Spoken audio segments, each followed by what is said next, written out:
Essilor Luxottica vient de prendre 12% suite à l'annonce de ses résultats et donc de faire un nouveau plus haut, mais ce n'est pas étonnant vu qu'ils ont fait leur meilleur trimestre de tous les temps. On regarde ça ensemble.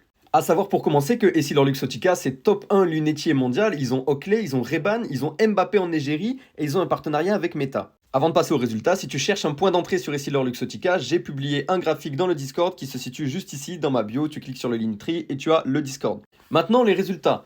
Le revenu du groupe au T3, c'est 12% de différence comparé au T3 de l'année dernière, 11,7%. Et sur les 9 premiers mois de l'année, malgré tous les tarifs douaniers et malgré un deuxième trimestre compliqué, c'est plus 8,8% pour Essilor Luxottica. Et pour rester sur ces 9 mois, c'est simple, la vente aux professionnels a augmenté de 6,6% malgré le contexte compliqué, et la vente aux particuliers a augmenté de 10,7%. C'est masterclass, on parle d'un lunetier. Pour les zones géographiques, c'est simple, en Amérique latine, on a progressé de 7,6%, en Asie-Pacifique, on a progressé de 9,5%, en Europe et en Middle East Asia, donc Moyen-Orient, etc., on a progressé de 10,5%, et en Amérique du Nord, le plus gros marché d'Essilor Luxottica, on a progressé de 7,2%. Attention, ça, c'est à taux de change inchangé. Ça nous fait une croissance sur 9 mois de 8,8%, comme je vous ai dit, mais à taux de change qui ont changé, à taux de change variable, ça nous fait que 5,9%. Mais ça reste quand même très très bon pour Essilor Luxottica. À surveiller, je t'invite à aller voir le graphique dans le Discord tout simplement et à peut-être la mettre en watchlist parce qu'on a des fondamentaux qui deviennent réellement très très bons.